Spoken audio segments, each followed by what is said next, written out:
Welcome to the Right to Reason podcast. I am your host, Robert Stanley. Today, we are discussing the coronavirus and capitalism. It's the Right to Reason podcast. To help us with this topic, we have two conservatives, an author and musician out of Nashville, Tennessee. Hi, I'm Dallas Duff, and I am the author of the book, How to Win Every Debate as a Conservative. And an atheist, black Trump supporter, and podcaster. What's going on, folks? It's your boy, Javier Javier with the Javier Javier Show. Make sure you say it twice. Go ahead and hit that subscription on YouTube. Awesome. To rebut these guys, we're going to be hearing from a left-wing panpsychist philosophy content creator. I'm Emerson Green. I'm the host of Counter Apologetics and Walden Pod. And a liberal, real relentless, right to reason patron. Hi, I'm Matt Lund. I am a longtime patron of the show, which means that I'm not plugging anything. I just paid to be here. If that's not enough, and just to keep things on the level, we'll be joined by a Christian Bible professor out of Canada, who you might just remember. His actual Christian name is Chris Christiansen. I'm Chris Christiansen. I have a Master's of Theological Studies, and I'm also a professor. The economy has to function because of the simple fact is if everybody stays home, then you're looking at way more long-term consequences. Like there's this room of dudes around an oak table sitting around talking about how to handle this problem just in their state alone. And he said the most popular opinion on what to do with all of the corpses that are being generated from the coronavirus is to take over the local skating rinks, ice skating rinks. For all the red tape that the government set in place to actually get people real help in real time. Who just coughed? Red. Who the fuck just coughed? No, I did. You're saying you want the United States to be unique. I mean, we are going to be unique. We're going to have a uniquely high death rate because of the way things are being handled. One side is saying, fuck the environment so that we can profit. That's straw man, buddy. That's a straw man alert. No, Straw man alert. It's absolutely not. Everything that Dallas just said is a fucking idiotic straw man. It's not. Goddamn, no, shut up. It's not that. Our goddamn You shut up. This episode of the Right to Reason podcast is brought to you by our patrons and contributors like me. We have all recognized the value of the unrestrained marketplace of ideas and have decided to make a difference. You can make a difference too. Contribute at patreon.com/right and learn more about your right to reason at therighttoreason.com. Your activism is appreciated. All right, you guys ready to rock and roll? Yeah. Party every day. I wanted to play you guys something real quick. Let me see if I got it here. This is a conglomeration that The Daily Show put together. Hold on. Tonight, I can report the sky is absolutely falling. We are all doomed. The end is near. The apocalypse is imminent, and you're going to all die. Or at least that's what the media mob would like you to think. It says, heroes of the pandemic. Yeah, dead right on this. The coronavirus is the common To be silent. The hype of this thing as a pandemic, as the Andromeda strain, as, oh my God, if you get it, you're dead. This is one of those cases where the more I learn about coronavirus, the less concerned I am. There's a lot of hyperbole. The national left-wing media playing up fears of the coronavirus. The sky is falling because we have a few dozen cases of Tommy Lahren, coronavirus on Dallas's a cruise favorite. ship. I am far more concerned with stepping on a used heroin needle than I am getting the coronavirus, but maybe that's just me. It's a virus, like the flu. All the talk about coronavirus being so much more deadly doesn't reflect reality. This is a flu. This is like a flu. It's going to disappear. One day it's like a miracle. It will disappear.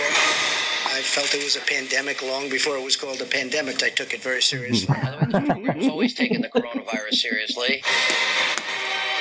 Okay, so Trump says it's nothing. It's a liberal hoax. Well, to be corrected by Javier in the past, he was saying that the hyperbole from the Democrats was a hoax, but that's still pretty bad, I think. But it's crazy now, and I feel like a lot of conservatives are not looking at this and going, "Wow, this guy kind of let us down. He didn't prepare.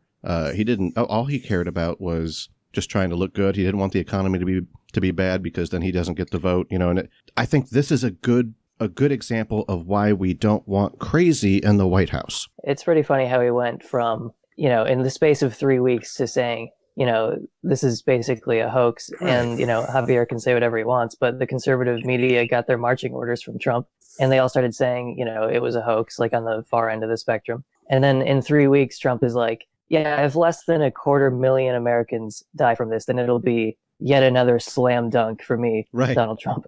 It's amazing how those goalposts moved so far. So fast. Well, let's not overlook the fact that there are plenty of people on the left who got it wrong as well. I mean, AOC was literally telling people to go out and eat at Chinese restaurants. And I think that was what? I felt bad. Did that happen? I don't know. Yeah, definitely happened. I have like this favorite place. It's this Chinese place that I go to for lunch. I mean, it is delicious. And I felt kind of racist, I'll be honest. I started walking toward it. I left work to go there. I wasn't even thinking about coronavirus or anything. I pull up in front of the place and I start to walk in and I think, oh, wait, it's a Chinese restaurant. And I went to, what was the name of it? It's like the whitest restaurant in the world and had a turkey sandwich and chicken noodle soup. And the whole time you're a bad person. I'm eating my turkey sandwich. I'm like, I feel so racist. But I mean, it's not. Congratulations, you are a racist. But it's not totally impractical, is it? To say like, if this is a Chinese restaurant, it might be run by Chinese people. Those people might have family that have traveled to and from China. Is that really racist? Well, I mean, plenty of people who are not Chinese travel back and forth to China. True. I think if we go back to the beginning of this conversation, though, there's a bait and switch that happened there where Javier, I mean, I don't mean to single you out, but you accused AOC of doing the same thing as the conservatives as a defense of the conservatives. But her point wasn't the point that like Matt Gaetz was making of go out and eat and shake people's hands and French kiss strangers because you're safe. It's that please don't single out Chinese people with racism. It's a different point. It's not a fair comparison. Well, I get it. She was saying that you should still order takeout from Chinese restaurants, but I think she was more of go out and eat at Chinese restaurants. I don't see the big difference between going out and eating at a Chinese restaurant compared to shaking hands or hanging out at other restaurants and bars. I mean, it's still, you had the same level of risk. I mean, she wasn't the only one. There were plenty of people on the left who didn't take this as serious at first. I mean, a lot of us was taken aback and we wasn't prepared for this. I mean, I get it. Trump is the president and a lot of people on the right got it wrong. And in my personal opinion, I agree with you. But at the same time, we could literally find a montage of people on the left who did the same exact thing where they didn't take it as serious, but we're not playing that clip, are we? I think that would be a much shorter clip. And yeah, you're right. People on both sides got it wrong, but nobody on the left wore a gas mask as a publicity stunt down on the floor of the Senate either. So the scale is tipped to one side sharply. Well, okay. I'm going to jump in here real quick because I hate it when these conversations focus so much around anomalies. Oh, this person on the left did this or said this. This person on the left and right said this and did that. Yeah, like there are people on both sides that have wrong reactions, that overreact, that underreact, all of these things. But like, what's the average person on the left or the right saying about this? I think that's the better place to focus the conversation than the few kind of wild statements that have been made on either side. Agree. Yeah, and which side has more of a problem with trusting the consensus of experts, especially on scientific issues? It's mostly on one side. Well, okay, let's dive in on that for a second. Like, I have a lot of thoughts on that. So there's a difference between trusting an expert for their expertise. So a medical expert or someone who's a virologist, someone who's an expert in disease or viruses or whatnot. There's a difference between going, okay, what does this person have to say in terms of their expertise related to this particular field?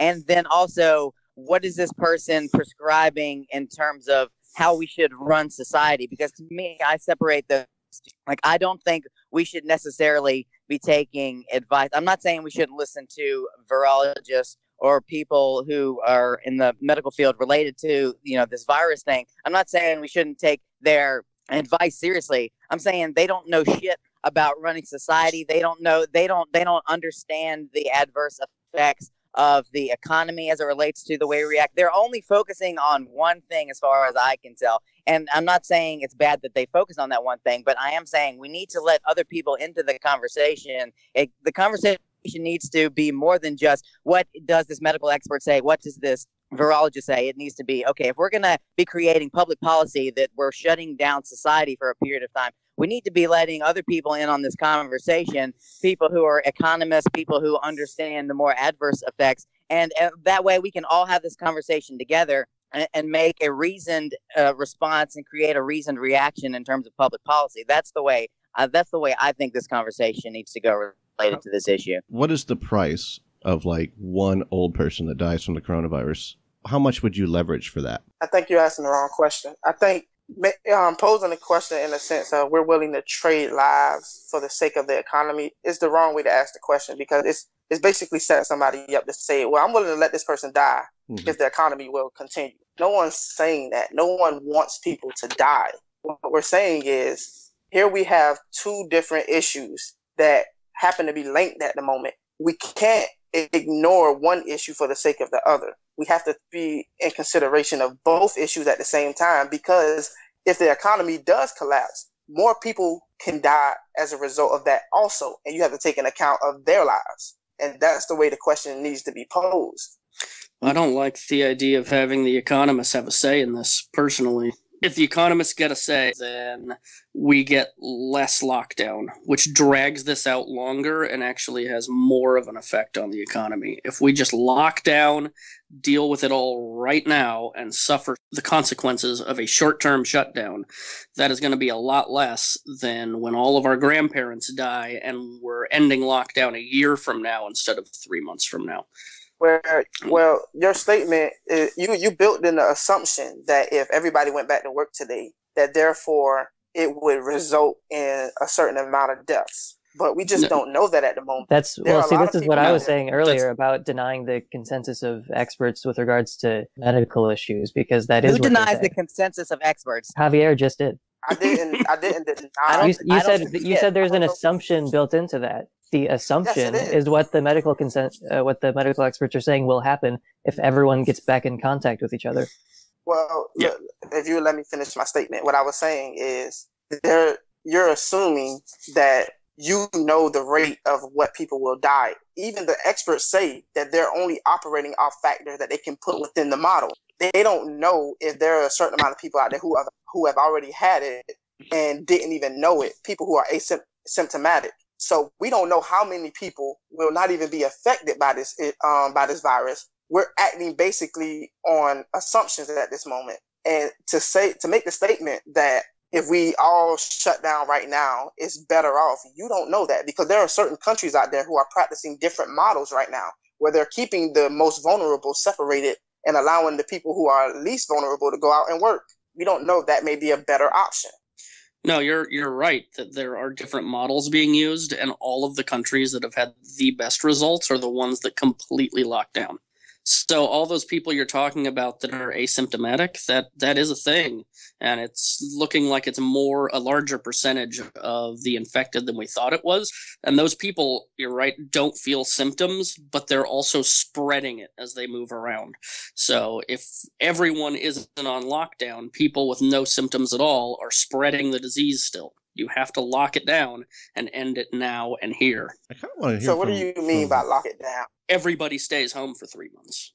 Oh, nobody leaves. That is just not reasonable. It's easier said than done, but reasonably, the economy has to function, because of the simple fact is, if everybody stays home, then you're looking at way more long-term consequences than people not being able to go to work. I'm still practicing self-distancing. I'm not saying that we shouldn't be self-distancing ourselves and taking precautions when we go out, but there are a large group of people who have to work, a large group of people who have to keep things going. What happens if your lights go out? What happens if the water stops running? These people have to work.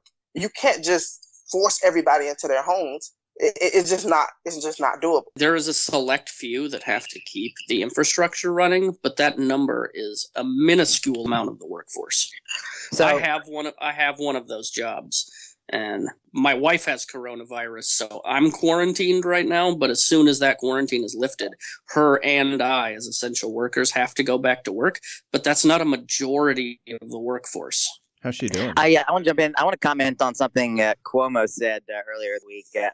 So Cuomo said what I think is a very foolish statement in a press conference earlier this week. He said something along the lines of, if we can save just one life, it'll all be worth it. Now, do I need to explain to everybody in this conversation why that's an idiotic statement? Is there anybody that doesn't understand why that's stupid? I don't think he literally meant one person. I think it was an emotional platitude he was giving out, a general feeling. But yes, as a concrete statement, if he meant actually one life, yeah, that's a dumb statement. Chris, you're up there in Canada. You're obviously in like a more socialist-esque environment than we are. Dallas said this in his book. The purpose of government is to take care of its citizens. He's saying that that's a leftist argument. The conservative response is false. The purpose of the American government is to protect its citizens, not to take care of them. It says it's our responsibility as individuals to care for each other and to take care of ourselves. It's the job of the government to protect life, liberty, and property. Would you say that's accurate? Or would you say that this is a situation where Canada's take on their version of single payer would probably be even better for America right now? I mean, taking care of its people or protecting its people. Protecting just seems like another form of taking care of it. Well, the question would be, what is it taking care of, or what is it protecting? That would be if I had to jump in there. Yeah, sure. I was hoping you would clarify. So the way Canada's doing it right now is kind of what you guys just finished talking about. Most non-essential services are shut down. If restaurants are open, all you can do is takeout. It's only things like nurses, doctors, and power companies, things that we need to, as you said, keep the infrastructure running. What the government is trying to do, though, I think, is provide financial assistance to the people that can't work, so that not everybody's going broke while they're waiting for lockdown to finish. Yeah, that whole $1,200 one payment of $1,200 to everybody, that's not going to do shit. It's a bailout for landlords. Yeah. Wow. 2 points. The first point is about Dallas's quote from his book. Where I fundamentally disagree with Dallas is he said that the government's job is not to take care of the citizens. But as a conservative, I think that the government's job is to protect our rights. Not to protect the citizens, protect our rights so that the citizens themselves can pursue liberty, life, and happiness. Right. And Well, I think that was why I made sure to clarify what. So the last statement of the just for me to defend my book for a second while we're quoting it. The last statement that is made is the clarifier that life, liberty, and property. That is what the government is in place to protect. You think it's doing a good job of protecting life right now? Well, And they all work. They all It's work mostly together. property right now. They all work together. Like, first off, the government's job is not to make sure that we don't all die. Like, right? Like, we're everyone's going to die anyways, and people die of all sorts of things every day. So that would be a completely unreasonable position for me to proclaim that the job of the government is to make sure people don't die. Like, I think it's a bit of a straw man. Let's make sure we frame these things in a proper way. Yeah, that's obviously a straw man. There's a difference between people dying naturally and the government not stopping it when it can be prevented. Like, this is like a virus. This is infecting. Well, the notion that the government should be protecting lives. I think the government should only be protecting lives if somebody else is abusing their right and allowing it to infringe on somebody else's right. But as far as the government protecting life, you can take that to absurdity. For simple fact is, I use this analogy a lot about cars. How many people die every day on the road in America? Do you think that if people stopped driving, that it would save lives? Of course it would. Should the government be allowed to take away all the cars in the country to save lives? That would be absurd. So you have to be careful how you phrase what the government's role is, because it may not be a threat right now, but one day somebody could take that same notion and take it to absurdity, and then you're living in a dictatorship. Well, more people would die if you just banned all cars. I mean, for obvious reasons, like transporting like people and materials. So a lot more than 40,000 a year would die if you banned cars. So you don't have to introduce some kind of new principle about tyranny. You can just look at it as a utilitarian. And the government, hold on, the government interferes in transportation and cars all the time. There are so many regulations on how a car is made and designed that save lives, and that has been evolving since the invention of the car and will continue to evolve as long as we're using it. This is the flaw in the leftist argument. The government regulates the car industry, but when you translate that over to another industry, as far as healthcare goes, you don't want the government to regulate healthcare. You want the government to fully take over healthcare. I don't see how you make that leap. That's the problem. No, we don't want it to take over healthcare. We want to use the government as the insurance company to buy healthcare in bulk and to help keep the prices down by eliminating the price gouges of the pharmaceutical and the medical equipment company. The medical care still comes from private hospitals and private practice doctors. The government doesn't run those. It's just the insurance portion. Do you really think that is how things translate in real life? If the government determines what is paid for and how things are paid for, then the government determines whether or not they will pay hospitals for anything. The hospitals are literally at the mercy of the government. Therefore, it translates to the government has a stranglehold over the medical industry. Good. I want it to have a stranglehold over the medical industry because right now in the private system, you have people, being price gouged, like you mentioned. People dying from preventable causes because they can't get preventative care. I mean, like, they have better outcomes in other countries where they have universal health care. And there are lots of different ways of doing it. But I don't care if the government... I want healthcare to be removed from the free market. Well, are we getting into healthcare? Because I have a few things to say if we're going to go down that road. But let's just ask. I mean, Chris, has the government controlling your healthcare, has that created a slippery slope problem of an overpowering government? Like, are there some negative implications to that in Canada? Not as far as I've seen. Well, that settles it, folks. Okay, well, if you want to use Canada as an example, there are plenty of other examples where those things have gone horribly wrong. But we're not talking right about now we have a president, Panama or El Salvador or something. So then what you guys need to do is just make sure you're following Canada's model and you'll be fine. Or Japan's, or Germany's, Netherlands. Right now, look, you can't trust as the government voter and not trust the government at the same time. Either you trust the government to make these decisions and you don't complain about Donald Trump being the president because the government is the people you should trust. Or you don't trust the government, and therefore you shouldn't be trusting the government to take over healthcare. Either way, you can't say that I want these things. It's all good and fine until the person that you don't like is running your healthcare, and then they start making changes you don't agree with. Donald Trump isn't running our healthcare. Donald Trump doesn't want universal healthcare. Therefore, I can oppose Donald Trump and want universal healthcare. That's a ridiculous argument. No, you basically just cherry pick. I didn't say that we had universal health care. What I said is, let's say Obama passed universal health care and the government ran health care. If Trump would have won right after Obama, then Trump would be in control of your health care at this moment. No, there'd be an agency. You're not thinking long term. No, there's an agency that's... No, he just appoints the head. The executive appoints the head of the executive agency. Now, I could disagree with Trump. As long as Trump didn't touch the healthcare system and try to change it nefariously, I could dislike Trump on a number of subjects, but not dislike him on healthcare. It's not a binary choice. How do you stop Trump from appointing somebody who agrees with his perspective on how healthcare should be ran?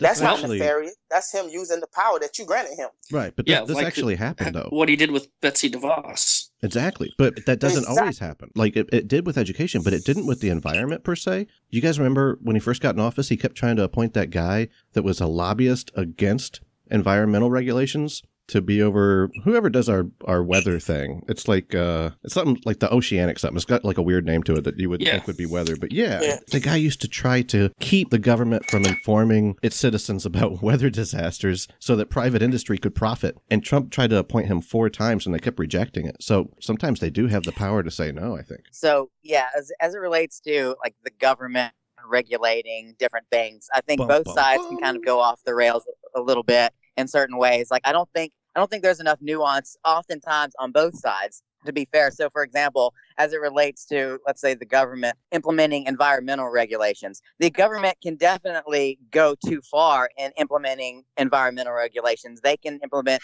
too many regulations that become too restrictive and that create problems for people that don't even necessarily help the environment. But we can also have too few environmental regulations that cause public air and public water to become polluted and contaminated. So there is somewhere in the middle. I think we could meet on this issue. And too often, it becomes okay, we need every environmental regulation that we could possibly think of. Or no, we need no environmental regulations. Well, how about the reasonable position? And we have some environmental regulations, but we have a conversation about how maybe there's a point to where there's such a thing as having too many environmental regulations. I think it's quality, not quantity. I mean, I'm not going to compromise on, the environment. It's just one side is completely wrong on this. But I'm not just mindless. I want to ask you to clarify that. What do you mean by one side is entirely wrong on this? One side is saying fuck the environment so that we can profit. That's straw man, buddy. That's a straw man alert. Straw man alert. It's absolutely not.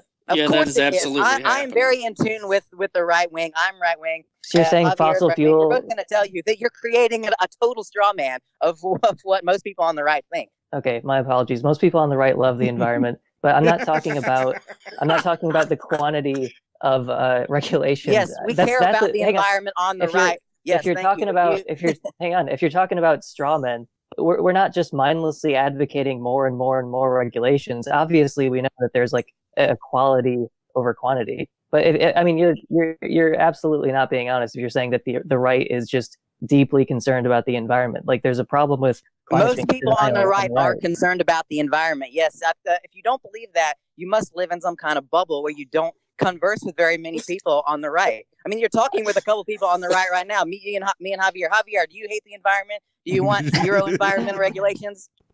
Not at all. Okay.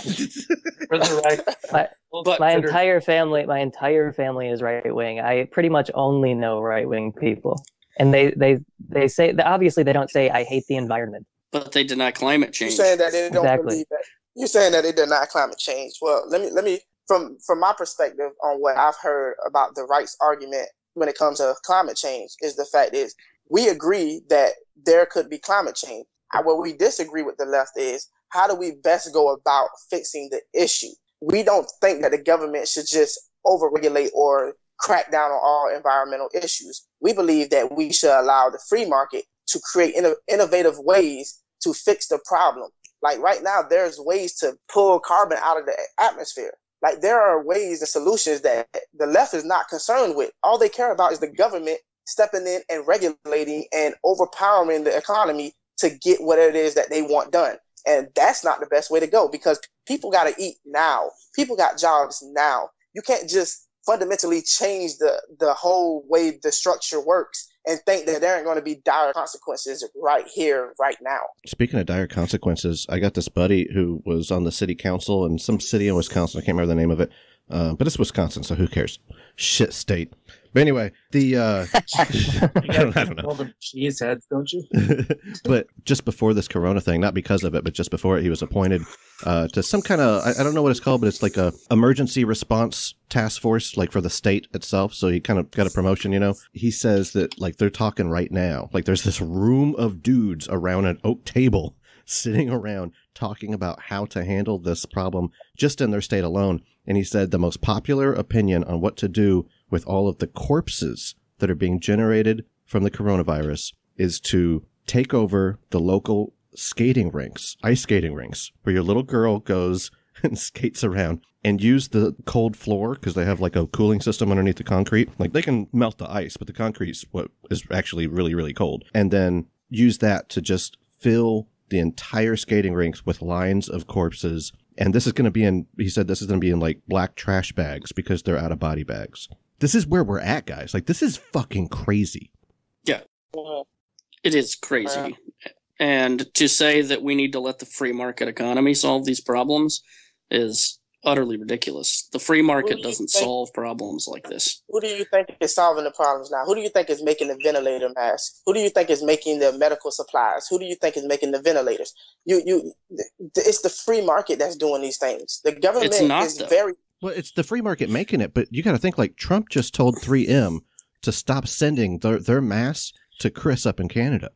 So, like, it's government controlling. And he's using the private... Defense Powers Act to force them to make them. Exactly. You're just using their machines. The government is now in control of that production.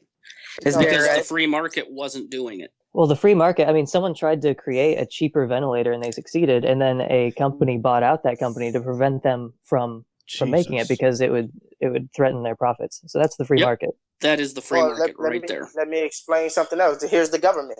There are a number of drugs that may be useful fighting the coronavirus, and yet you have to sit back and wait for all the red tape that the government set in place to actually get people real help in real time. Who just coughed? Red. Who the fuck just coughed? No, I didn't cough. I was laughing at the description of medical tests as red tape. Yeah, you have to test a drug before you give it to people.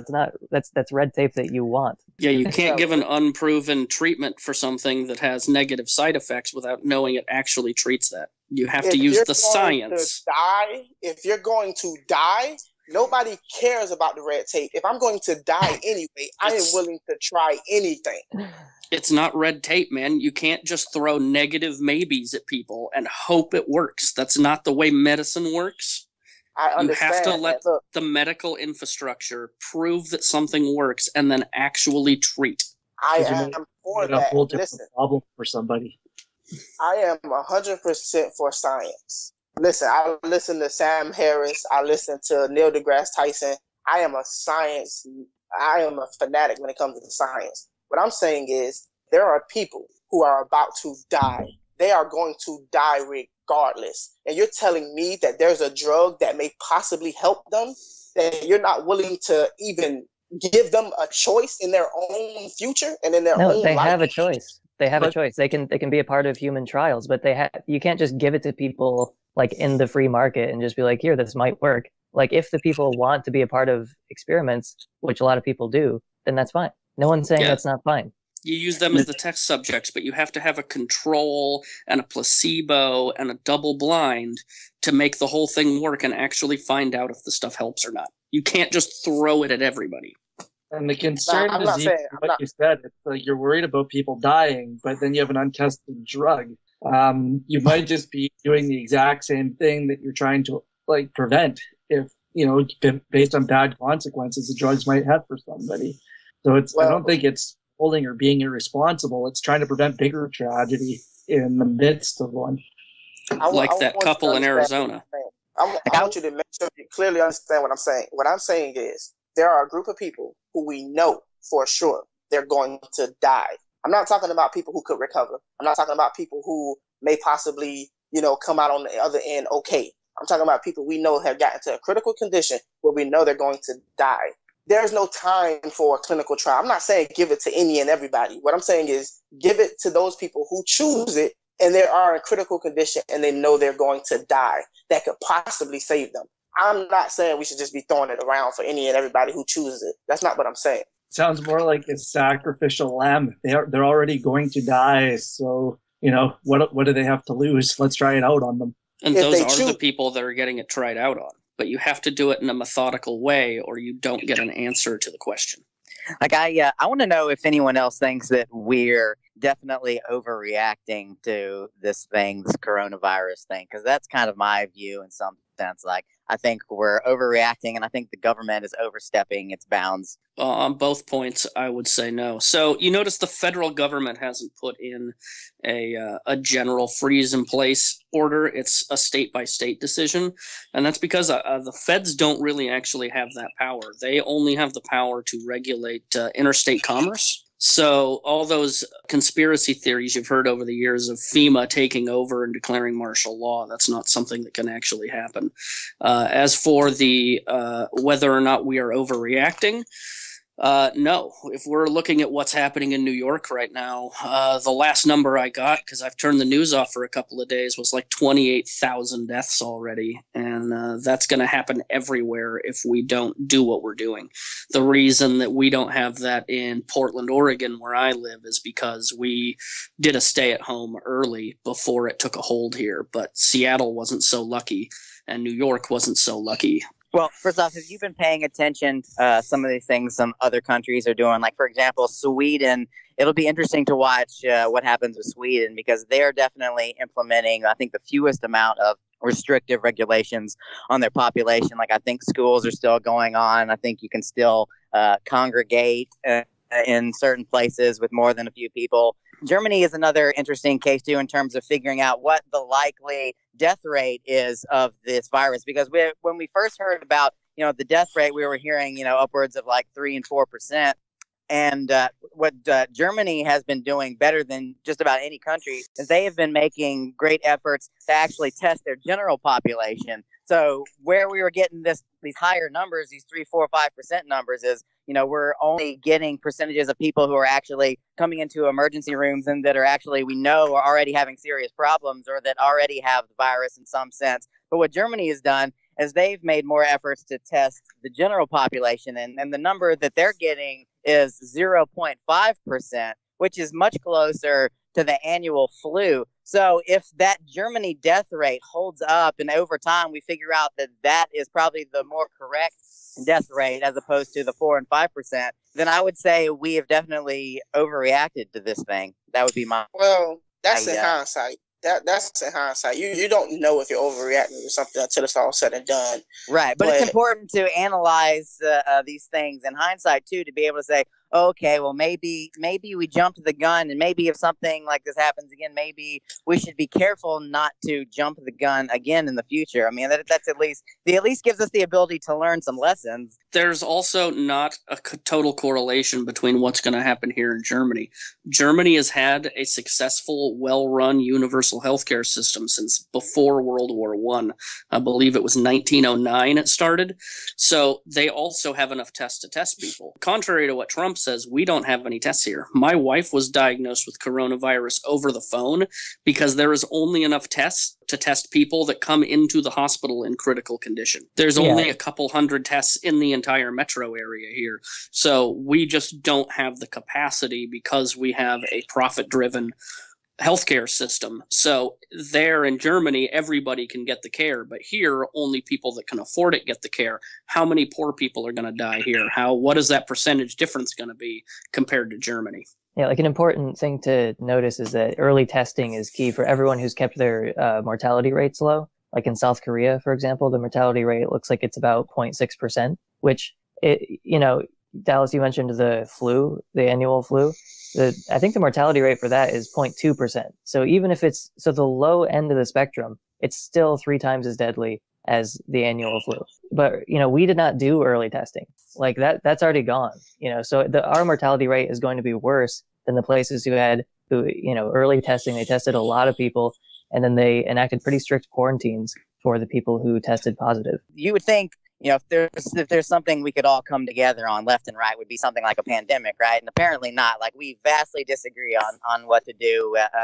And so, I asked the question, why can't the left and right agree on how to deal with this issue? And this is the answer I came up with. I think our hierarchy of values is very different. Like, for example, when I hear the old Patrick Henry line, give me liberty or give me death, I think, hell yeah, that's the American spirit. I don't think most left-wingers value liberty the same way right-wingers do. In fact, I know they don't from looking at their policies. Like, the left of today doesn't really relate to the American spirit in that classical context. They much more relate to the kind of classical European spirit. And my only major issue with that is I wish they would just move to Europe and stop trying to make America like Europe because, I think, hear what I'm saying. Hear what I'm saying.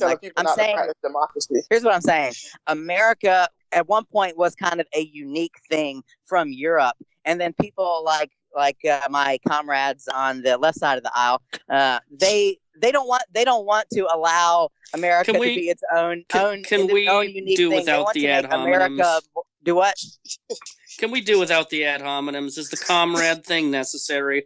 You can't blame anything on the leftist if you are going to be throwing around loaded words like that. That's an asshole move.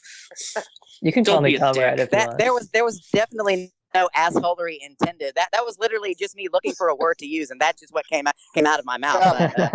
When people are speaking off the cuff, sometimes the perfect word doesn't always always come to mind. So that's all that was. I'll extend you charity on that. Look, we live in a democracy. Well, we have a republic, but everybody's supposed to be able to participate. And people have different ideas. People come from different backgrounds, and people value things differently. And that's the beautiful thing about America.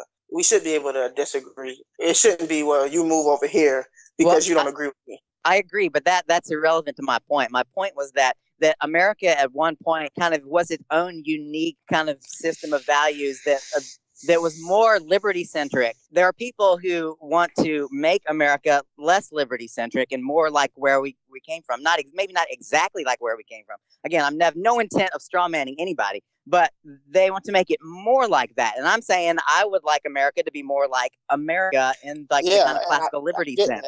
And the way to keep it that way is to make sure that you're having conversations like this. Make sure that you're getting your voice heard, and let the best ideas win. There are many ideas on the left that they got right, that the people on the right don't have right. Like legalizing marijuana. Marijuana shouldn't be illegal. And that's something that the left fights for, that is not really something that on the right that we fight for. So yeah, and people have different interpretations. People have different interpretations of liberty. So it's like you can agree like with a notion of, oh, people should have freedom, or say like I'm a libertarian even, but there's, left libertarianism and a right-wing version of libertarianism. So just saying like, oh, we should care more about liberty doesn't exactly inform policy, because there are multiple interpretations of liberties. And you're saying you want the United States to be unique. I mean, we are going to be unique. We're going to have a uniquely high death rate because of the way things are being handled. Hold on. I have to... Oh my God, want to jump out of my skin right now. Everything that Dallas just said is a fucking idiotic straw man. Shut up. Our goddamn Constitution was designed as a living document that changes as society and technology changes. It evolves and morphs to better serve the people as time goes on. And we didn't it doesn't. leave. That's a made up left-wing version. Bullshit. That's why you can amend it. And I'm very pro amendments. I'm not against amendments. I get to talk now. And we didn't leave a socialized Europe. We left the monarchy, the feudal system in Europe, and created the first democracy.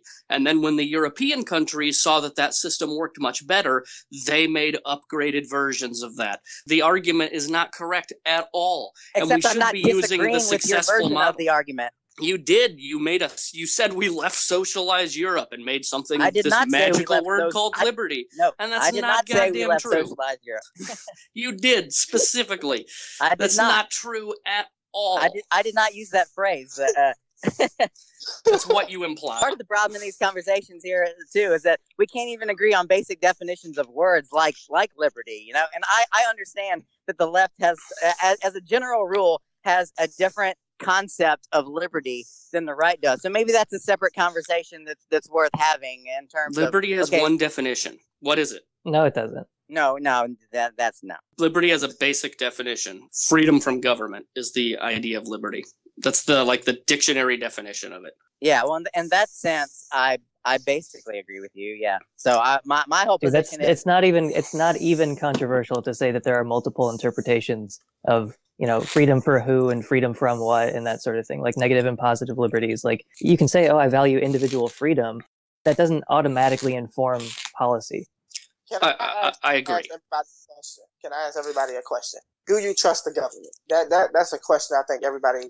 Do you trust billionaires and corporations? I don't. That's not answering my question. Do you trust the government? No. If I have to choose between corporations and the government, I'm going to go with the government because it's at least in principle democratic. Yeah, a democratic system untainted by money, I trust more than I trust the corporate class. How do you create a system like that isn't tainted by money? Like, I don't think that's possible, like, quite frankly. And I would be really curious to get the details on how that would even work. Yeah, I think that's another episode, but I think there's some, and I don't know how to do it, concretely, but there are some really simple basic steps that we could do now to throw us in the right direction.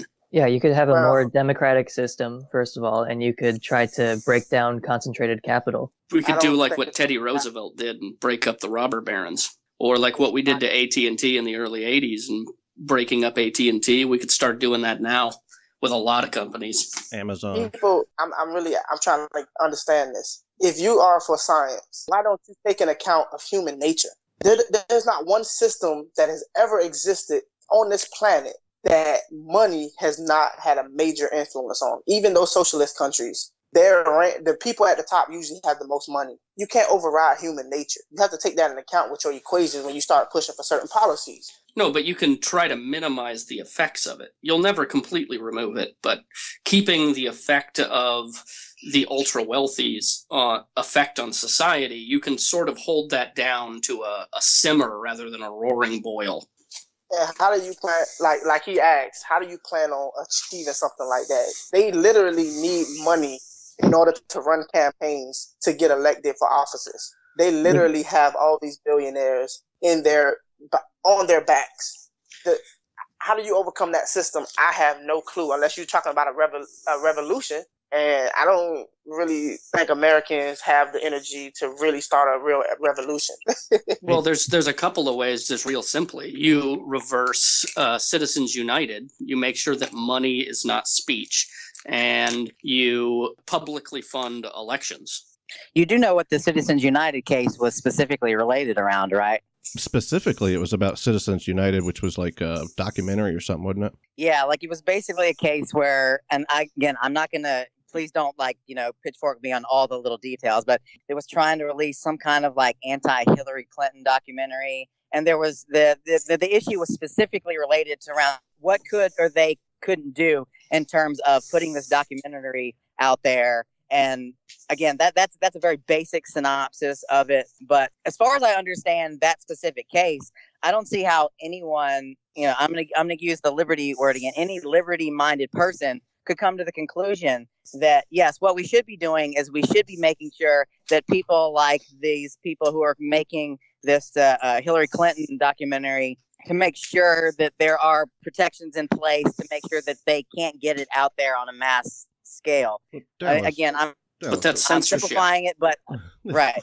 The Scopes monkey trial wasn't about monkeys. Obviously, Citizens United had larger implications than the documentary. Yeah, right. But that was specifically the case, and I'm just trying to comprehend how somebody in America could. And again, this is an open question. Like, I literally don't understand how somebody could look at somebody who wants to put out a documentary, the very free speech oriented thing, and go, yeah, they shouldn't do that.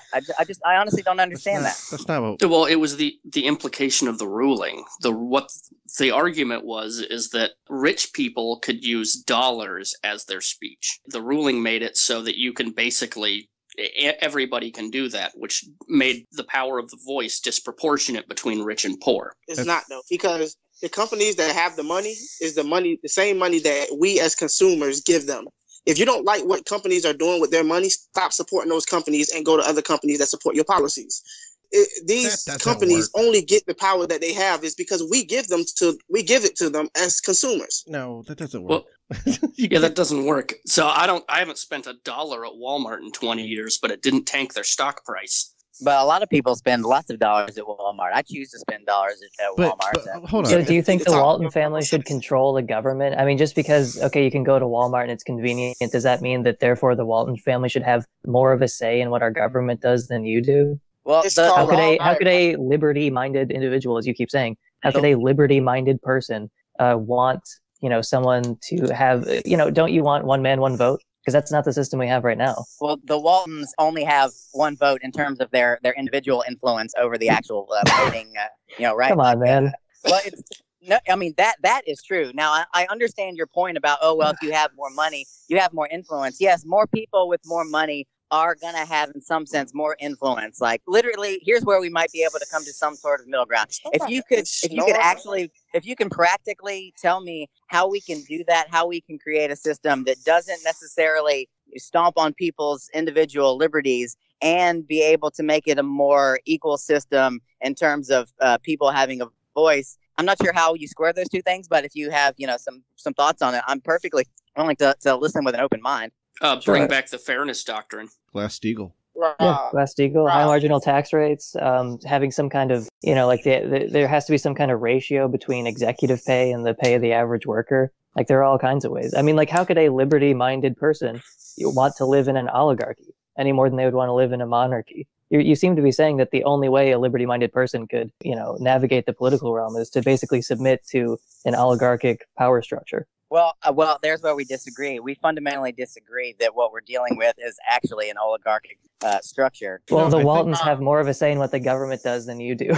I think billionaires have more power than you do. And the Koch brothers have completely usurped the libertarian movement. They control it through their money and influence. Yeah. This is actually an empirical question because you can poll the American people and see what they think, and then you can look at what the government does with legislation. And what you see is that the bottom 70% of income, their opinions have zero impact on what the government does. And then as you go up the chain of wealth, you see that there's more and more of a correlation in terms of what they want and what the government does. And then when you get up to the 1%, you see that there's basically a 1-to-1 correlation between what they think, which is at odds with what most people think, and what the government does. The government does what they want. But let me jump in real quick. That's an oligarchy. There are certain few things that we have to address. One, we have to address the fact is these companies got the power that they got for a reason. Two, you have to address the fact that you assume that every citizen in this country is well informed enough to make the decisions that's what's best for the country. Just because majority of the people agree on something doesn't mean majority of the people are right. Oh. The third thing.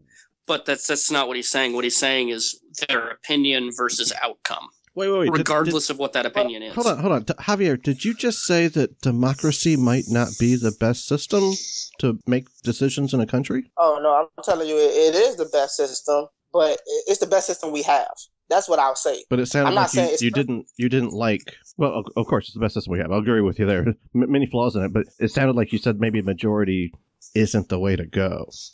Well, it's good as an illusion, but it never be that way. It never has been, and so never will be. So you're saying democracy is an illusion? It is an illusion for the most part. So that's what I'm saying. This is because I'm saying democracy is illusion, and because of the influence of money. I mean, I'll never deny the fact that people with power and influence and money don't have a bigger say in the government than we do. I would never make that statement.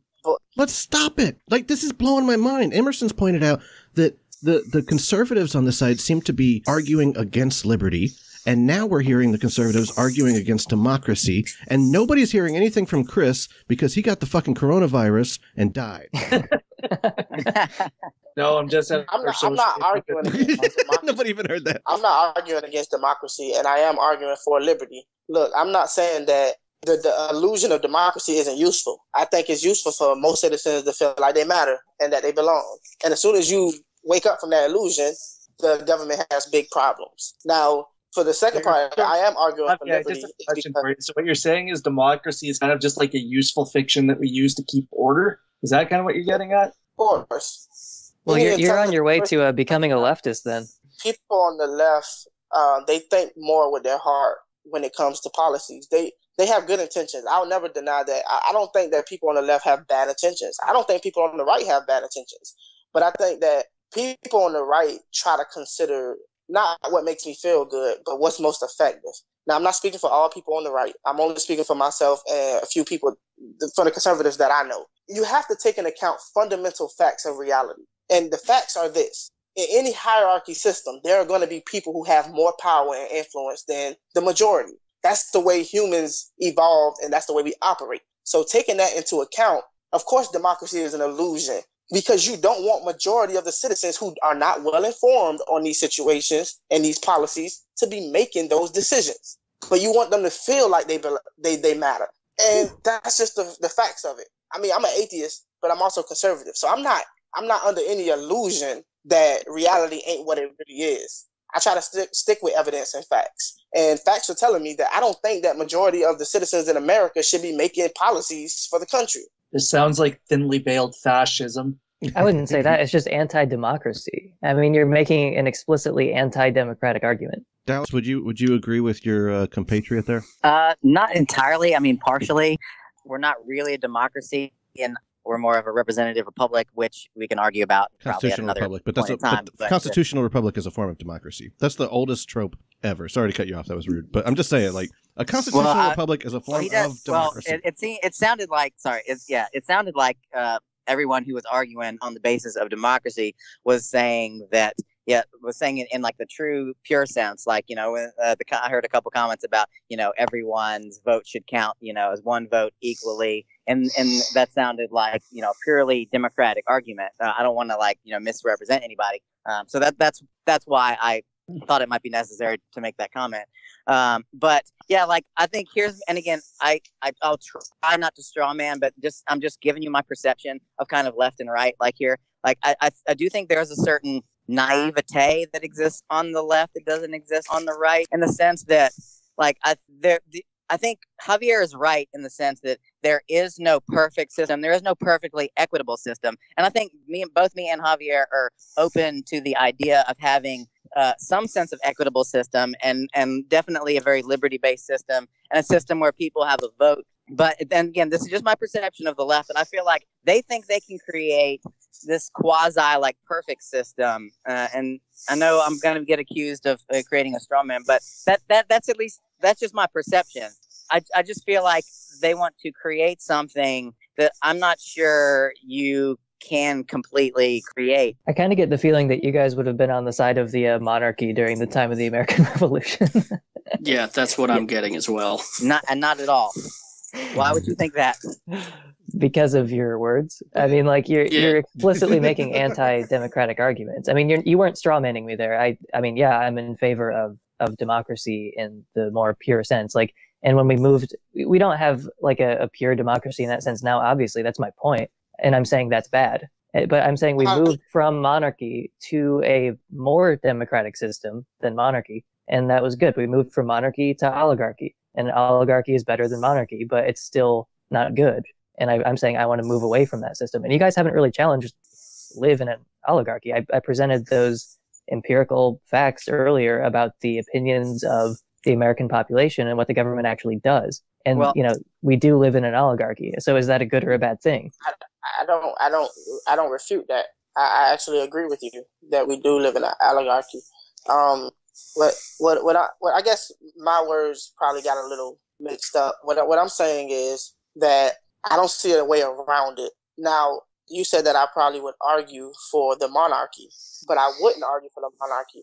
Is for the simple fact that I understand that when a government becomes too tyrannical and too oppressive, people rise up and they fight back, hopefully, in most cases. And right now we live in a country where people feel a sense of freedom. And the government has to balance that, even though they may do a poor job at it. But I think the government does a very great job at balancing the power on the scale and freedoms. And I think for the most part, we as Americans enjoy a lot of freedoms without the government getting too involved in our lives. And the goal is to keep it that way. And I think that the left has this idea that if we just make the government strong enough, if we make the government more powerful, they'll fix all our problems. And I think, if anything, it'll cause more problems than it actually fixes. I guess to double down with what Emerson is saying is that when what people on the left are hearing from you is that you're totally comfortable with the oligarchy, that like you find it acceptable and comfortable, and the only alternative is revolution. But when the left proposes something quote unquote revolutionary, you're just more comfortable with the oligarchy. Well, a short response is it depends on what the trade-offs are. If I am enjoying my life to the fullest, if I enjoy the freedoms and the benefits that I get from this oligarchy, then I may be willing to live in that oligarchy. Just not everybody is upset with the system as much as other people are. And you can't fault them for that. Different people have different needs and things that they value. And look, I don't know everything. I may not know most things, but I can only tell you what I'm comfortable with. And you can't be upset with me for enjoying my life the way it is. And like, I can't be upset with you for being upset about it and wanting to change it. Does that make sense? Yeah. No, I'm not upset with you for your opinion. It's just straw men that upset me. And just remember, during the American Revolution, there was 45% of the country that sided with the British at the beginning. I get that. And look, there are many things that I'm willing to change in the government. There are many things that I'm willing to work with other people to change. But there are certain things that I don't want changed. And I think that's where we disagree. Like, I don't agree with certain like legislations and certain policies about, government taking over healthcare, government, cracking down on our guns. Those are the things that we disagree on that I think is fundamental between the left and the right. But I do agree that everybody in this country, for the most part, wants as much freedoms as we possibly can have, want to matter, want their voice to be heard. I think we all agree on those things. I think it's just certain things that we disagree on that divides us. Yeah, like let me say just kind of one thing in closing, like, because I it's easy to bicker, and I don't mind like the bickering, because at the end of the conversation, I think I'm willing to like bring it back down and go, okay, like, got a little heated, and but we just disagree, and I'm perfectly cool with that. But again, I like to kind of figure out where the disagreements are, more so than just like butting heads like over all the little details. Like I think at the end of the day, where I disagree with people who are more left leaning is that I want the government to be much more limited than they do. Like, that is kind of my value structure. I highly value that in terms of my values hierarchy. I believe there's a minimum necessity for the role of government, and I think government should be limited to that which at least I personally view as a necessity. I don't think it should extend its necessary role. So again, there's room for disagreement on where that necessity line should be drawn. But at the end of the day, I think that's mostly where the disagreement is. And it's kind of a values thing. I think the left generally values certain things more than the right, and the right values certain things more than the left. It's probably that union that we're able to bring out some kind of good policies with. If it could be even, and if everybody had a vote, I think that even though we're left and right, we could still work out some kind of common ground. Thanks all of you for being here today. Emerson Green from Counter-Apologetics, Walden Pod, check that out. Both shows, fantastic. Javier from the Javier Show, a very realistic sounding podcast where they discuss politics and lots of other stuff. Dallas Duff, How to Win Every Argument as a Conservative. I totally recommend you guys check that out on Amazon. Is that where they can find it, Dallas? Yeah. Matt Lund and Chris Christiansen, thanks so much for being here. Matt, you had mentioned earlier that your wife had the coronavirus. How's she doing, man? She's okay. She's one of the lucky ones. Well, that's good to hear. And she is currently recovering after about a week. Is she watching Tiger King? She did watch Tiger King. Oh my God! There's a lot of that story left out in the Netflix documentary. I'm like right in the middle of it, so no spoilers. But can I say something about that real quick?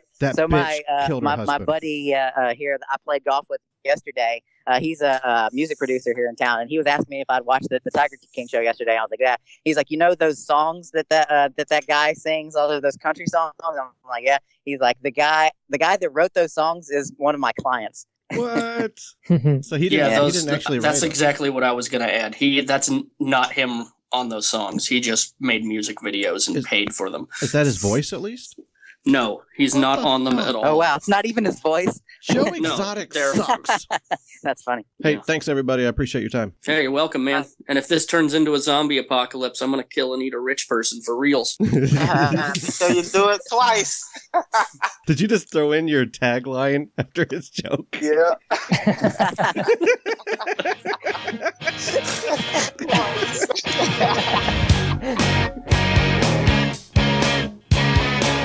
Thank you to Matt, Chris, Dallas, Javier, and Emerson. Thank you to Dave Blair at DaveBlairMusic.com. Thank you to our patrons, Alan Marks, Bernard Lamberell, Enema Man, that's Matt, Freethinker 215, Larry Wilson, Patrick Walsh, Tara, Phil Calderon, Philip Spawn, another Philip, and yet another Philip, Gregoria, Rob Montgomery, and Barack Obama. No, not Barack. but you can support this broadcast at patreon.com/right and learn more at therighttoreason.com. Next week, we're talking to a Christian apologist about, you guessed it, God. Between now and then, stay safe, stay home, stay apart, and remember that you have the right to reason. Tell all the hunters to lay down their guns. Tell them that the tiger... People on the left tend to think more with their heart than they do with their minds. Now, they say that the people on the right are anti-science. Hold on. I'm sorry. Somebody's like making weird potato chip sounds. Anyway, just letting you know. Oh, what? Somebody yelling at their kids? This is going to be one crazy podcast. Shut that damn kid up. What were you saying about leftists being all heart? Yeah. I can give them a home, safe and warm, but the law wants to ban me. Can you tell me who's wrong? This is Dr. Hector Garcia reminding you to stay safe and stay inside. This is Dr. Ben telling you to stay at home and masturbate. And be sure to wash your hands. No me dejaré atrapar por el coronavirus. I saw a tiger, now I understand. I saw a tiger, tiger saw man. Stay inside, you fuck. Oh, come on, it's just another flu. Please, drink some Rona-flavored soup. The coronavirus is the Nazi virus. Coronavirus? More likely, Sharonavirus. The corona can kiss my corona ass.